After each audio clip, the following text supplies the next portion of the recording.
Okay, so we got this situation. Let S be the set of all triangles in xy plane, okay, each having one vertex at origin. So every triangle should have one vertex at origin and other two vertices lies on coordinate axis with integral coordinate. Okay, this is important. So you have to count the number of triangles in xy plane which will follow this condition that its one vertex will lie on origin and other two vertices will lie on coordinate axis, means it should be right angle triangle. Also your other two vertices will be at integral coordinate. Okay, and each triangle should have an area 50 square unit. This is SQ. Okay, 50 square unit, the number of elements in set S is. So just focus here. Suppose that this is your xy plane. Now you know that if we will try to draw up a triangle, we can have infinite situations, okay, which will become 90-degree, but we have to take care of all the conditions. Means one vertex is at center, other two vertices at coordinate axis with integral coordinate. Okay, so these 2 points should be integer.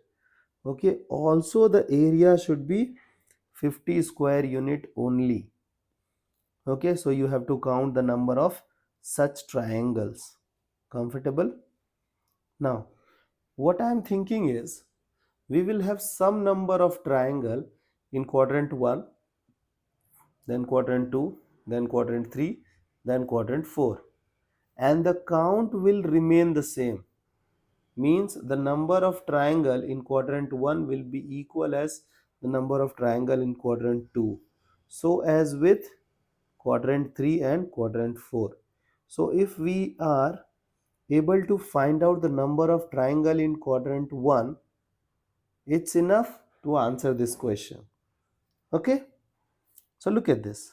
Suppose that the coordinate of this vertex A is a comma 0.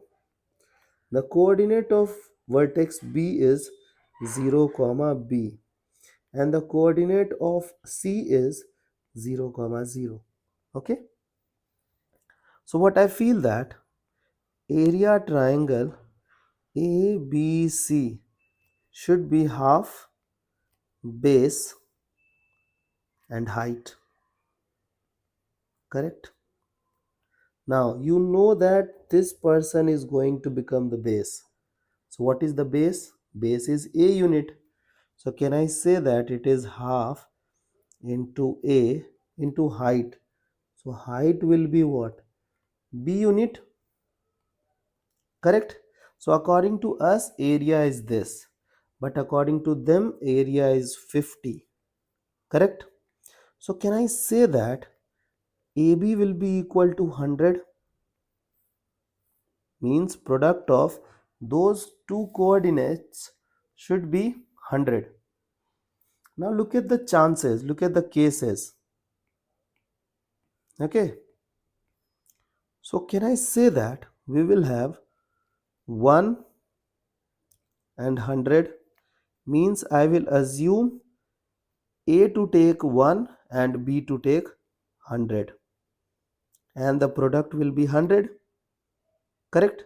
Now can I go with 2 and 50? Okay, can I go with 4 with 25? Can I go with 5 into 20? Correct? Now we have to go with 10 into 10. Okay, so 10 into 10 is also 100. Now things will get like a turn around. Okay, so it will become 20 and 5. Okay, now A will take 20, B will take 5. Now 25, 4, 50 and 2, 100 and 1. So what I feel is we will have this many cases for these conditions in quadrant 1. So we are having 9 triangles, 9 triangles in quadrant 1. So we will have 9 triangle in quadrant 2, 9 in 3, 9 in 4 as well. So can I say that required number will become 9 into 4, 36, correct? So can I say that the number of elements in the set S is 36? Okay, I hope the idea is clear.